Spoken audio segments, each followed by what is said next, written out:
medyo maulang Pasko ang hinarap ng ating mga kapatid. How did you celebrate? In the studio. In the studio, still working? With family reunion, at natulog buong araw. Yan. Ang sarap magpahinga talaga. Actually, mas simple yung celebration ng Christmas this year, but nonetheless still happy if it's with your family and loved ones. Masarap magtrabaho pag Christmas. Kasi walang traffic. Walang traffic. Yeah. Walang traffic. Tsaka minsan may libreng pakain. Meron dito sa Big Story, nagpakain sila. Yeah, well, as Gretchen did mention, it was a wet Christmas for some provinces of the country, including Metro Manila. And the question on most of those affected is, until when will the rainy weather last? And to answer that, we have Pagasa weather specialist Rhea Torres joining us this Christmas evening. Hi Rhea, Merry Christmas!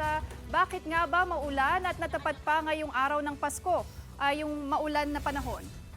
Yes po, good evening po. Good evening po sa ating mga kasubaybayan. Merry Christmas po sa ating lahat. So currently, yung mga pag-ulan po talaga as based po sa ating pagtaya ay ilang araw na din po yan before actual Christmas Day.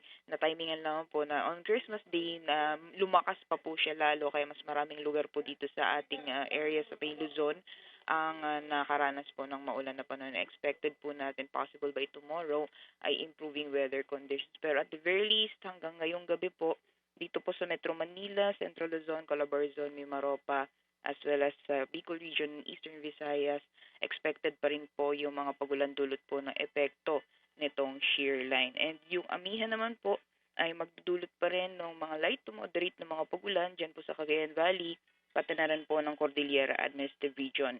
Sa may bahagi naman po ng Mindanao, possible naman po yung mga pag-ulan dulot po nitong Intertropical Convergence Zone. So in total, tatlong weather systems po sa kasalukuyan yung nakaka-apekto sa ating bansa. Possible din po yung mga pagulan dyan po sa Northern Mindanao, sa Caraga, Davao Region, gayon din sa Soc-Sargen. And for the rest of the country, generally fair weather, except na lang po yung mga panandalian na buhos ng ulan. So gaya po na nabanggit natin kanina, possible starting tomorrow ay improving na po yung weather conditions over large portions po ng ating bansa, except na lamang po dito sa may eastern sections ng Northern and Central Luzon, pati na rin sa Quezon, dulot pa rin po na patuloy na epekto nitong shear line. Okay, Rhea, parang buong bansa na yung nabanggit mo ah. Ano nga ba yung mga lugar na lang na walang ulan sa ngayon?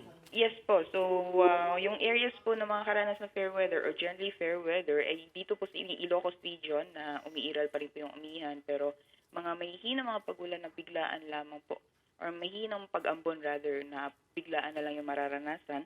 At for the rest of Visayas and Mindanao, dyan po sa Central and Western Visayas, pati na rin po sa Negros Island Region, and then yung western portions po ng Mindanao, dyan po sa may Zamboanga Peninsula, at ilang bahagi po ng BARMM, yun po yung nakakaranas lamang ng mga panandalian na buhos ng ulan. Ma'am, nabanggit niyo po yung shear line. In layman's language po, ano po ang ibig sabihin ng shear line? Natanong ko yan po kasi kung hindi yung sasagutin yan, sasabihin ko, it's Christmas, it's the season of shearing. Kaya dito yun, ang ulan na yan. Pero ano po yung shear line? Yes po, so yung shear line is yung usual na terminology po natin, weather system na naararanasan po yan during time po ng amihan season. So the moment na mag-onset po tayo ng amihan, most likely yan po yung simula din ng pag-iral ng shear line. At itong weather system po nito, depende po sa kanyang intensity, pero nagdudulot po ito ng mga pag-ulan, mostly dito po sa eastern sections ng bansa. So yung shear line po, nagsasalubong po dyan yung malamig at mainit na hangin dahil po yan sa presence ng amihan. Yan po yung source ng malamig na hangin. At yung mainit naman po na hangin na nakakasalubong nitong malamig na hangin nanggagaling po sa dagat Pasipiko, yan po yung easterly. So yung boundary po kung saan po sila nagsasalubong, dyan po nabubuo yung makakapal na kaulapan. Kaya naman over the last few days ay nakakaranas po ng mga tuloy-tuloy na mga pagulan, especially po dito sa may areas ng Bicol Region, gayon din sa may Eastern Visayas. So, hindi lamang po LPA or bagyo, posible po magdulot ng ganitong kalakas na mga pagulan. Possible din po yung mga weather systems po na gaya ng shear line. Well, Rhea, ilang araw na lang ang natitira sa 2024. Mukhang may iba pa bang sama ng panahon na tatama sa Pilipinas. Magiging maulan ba sa pagsulubong natin ng bagong taon next week? For now po, nakikita natin na magpapatuloy pa rin po yung shear line or yung epekto ng shear line. More on dito po sa eastern sections ng northern and central Luzon, particularly dyan po sa may Cagayan, Isabela area as well as sa may Aurora. So yun po yung nakikita natin na makakaranas pa rin po na epekto nitong shear line. Pero yun po, starting tomorrow ay possible po na mag-improve na yung weather conditions, yung mga areas po sa kasalukuyan na nakakaranas po ng mga pagulan. At ayon po sa ating pagtaya, sa nakikita po natin, ay wala pa po tayo namamataan na LPA o bagyo na posible pong makaapekto sa ating bansa at the very least for the next 2 to 3 days. Pero based po sa ating latest na threat potential forecast or yung possibility na may mabuong LPA o bagyo sa mga susunod na linggo, possible po within the next week or the first week of January. So hanggang matapos po yung taon ay wala pa po tayong nakikita na posible pong makakapekto sa bansa. Rhea, in short, I guess, no, para sa mga nagbabalak magpaputok, sila ba ay advisean mo na bumili o wag na lang? Pagpaliban na lang? Kasi may ulan eh. Baka DOH dapat tanong mo dun.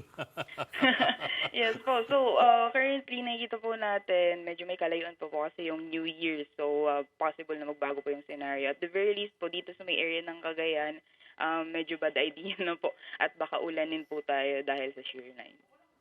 Ma'am, pero pahabol lang, is there any cause for concern in any area of the country because of this shear line?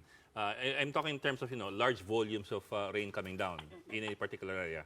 Yes po. So, actually, the past few days po, especially dito po sa may Bicol region, if magpatuloy pa rin po yung mga pag-ulan dulot po ng shear line, ay masyado na pong saturated yung mga kalupaan po natin. So, very susceptible po yung mga areas malalapit po sa bundok dahil medyo malambot na po yung kalupaan. So, any more volume of rainfall na bumagsak po dyan, maaari magdulot po ng mga landslides. So, as much as possible po, ay makipag-coordinate po tayo sa ating mga disaster risk reduction management offices kung kinakailangan na pong umalis sa ating mga areas. And especially po yung mga areas din po na flood prone, although nakikita po natin na medyo mag-improve na po yung conditions by tomorrow, kung possible pa rin po na babahain, ay as much as possible po ay kumilos na din po tayo. Huwag natin i-underestimate itong shear line kasi naalala ko itong taon na ito, merong parang yun yung nag-cause ng matinding pagbaha eh.